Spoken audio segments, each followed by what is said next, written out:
Hallelujah. सभी को जय मसीह की। परमेश्वर आपको आशीष दे। यीशु के अनमोल वचन चैनल पर आपका स्वागत है।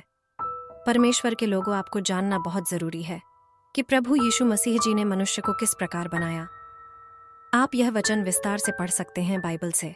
उत्पत्ति 2 अध्याय और 4 वचन। आपने अभी तक हमारे चैनल को सब्सक्राइब नहीं किया है तो हमारे YouTube चैनल को सब्सक्राइब करना मत भूलना। चलो हम पढ़ते हैं मनुष्य की उत्पत्ति के बारे में। आकाश और पृथ्वी की उत्पत्ति का वृत्तांत यह है कि जब वे उत्पन्न हुए, अर्थात जिस दिन यहोवा परमेश्वर ने पृथ्वी और आकाश को बनाया, तब मैदान का कोई पौधा भूमि पर न था और न मैदान का कोई छोटा पेड़ उगा था, क्योंकि यहोवा परमेश्वर ने पृथ्वी पर जल नहीं बरसाया था और भूमि पर खेती करने के लिए मनुष्य भी नहीं था। तो भी कोहरा पृथ्वी से उठता था, जिससे सारी भूमि सिंच जाती थी। और यहोवा परमेश्वर ने आदम को भूमि की मिट्टी से रचा और उसके नथनों में जीवन का श्वास फूंक दिया और आदम जीवता प्राणी बन गया।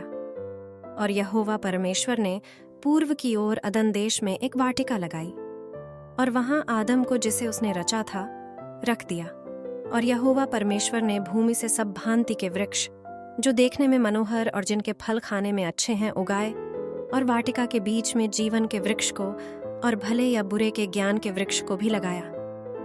और उस वाटिका को सींचने के लिए एक महानदी अदन से निकली और वहां से आगे बहकर 4 धारा में हो गई।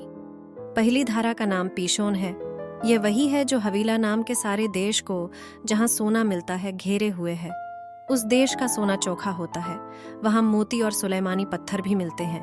और दूसरी नदी का नाम गिहोन है। ये वही है जो कूश के सारे देश को घेरे हुए है। और तीसरी नदी का नाम हिद्देकेल है। ये वही है जो अश्शूर के पूर्व की ओर बहती है। और चौथी नदी का नाम फरात है। तब यहोवा परमेश्वर ने आदम को लेकर अदन की वाटिका में रख दिया कि वह उसमें काम करे और उसकी रक्षा करे। तब यहोवा परमेश्वर ने आदम को यह आज्ञा दी कि तू वाटिका के सब वृक्षों का फल बिना खटके खा सकता है, पर भले या बुरे के ज्ञान का जो वृक्ष है, उसका फल तू कभी ना खाना, क्योंकि जिस दिन तू उसका फल खाए उसी दिन अवश्य मर जाएगा। फिर यहोवा परमेश्वर ने कहा, आदम का अकेला रहना अच्छा नहीं, मैं उसके लिए एक ऐसा सहायक बनाऊंगा जो उससे मेल खाए। और यहोवा परमेश्वर भूमि में से सब जाति के बनेले पशुओं और आकाश के सब भांति के पक्षियों को रचकर आदम के पास ले आया कि देखें कि वह उनका क्या क्या नाम रखता है। और जिस जिस जीवित प्राणी का जो जो नाम आदम ने रखा, वही उसका नाम हो गया। सो आदम ने सब जाति के घरेलू पशुओं और आकाश के पक्षियों और सब जाति के बनेले पशुओं के नाम रखे। परंतु आदम के लिए कोई ऐसा सहायक न मिला जो उससे मेल खा सके।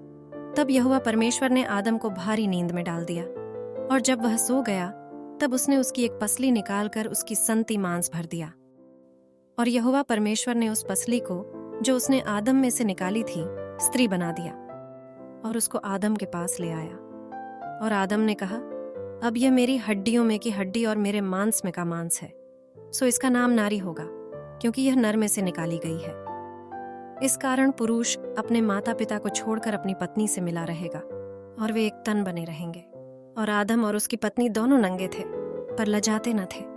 तो यह था मनुष्य की उत्पत्ति का वर्णन। हमें मालूम है, आप जान गए हैं कि मनुष्य की उत्पत्ति कैसे हुई। ये वीडियो आपको पसंद आई है, इस वीडियो को शेयर और हमारे चैनल को सब्सक्राइब करना मत भूलना। परमेश्वर आपको आशीष दे। आमीन।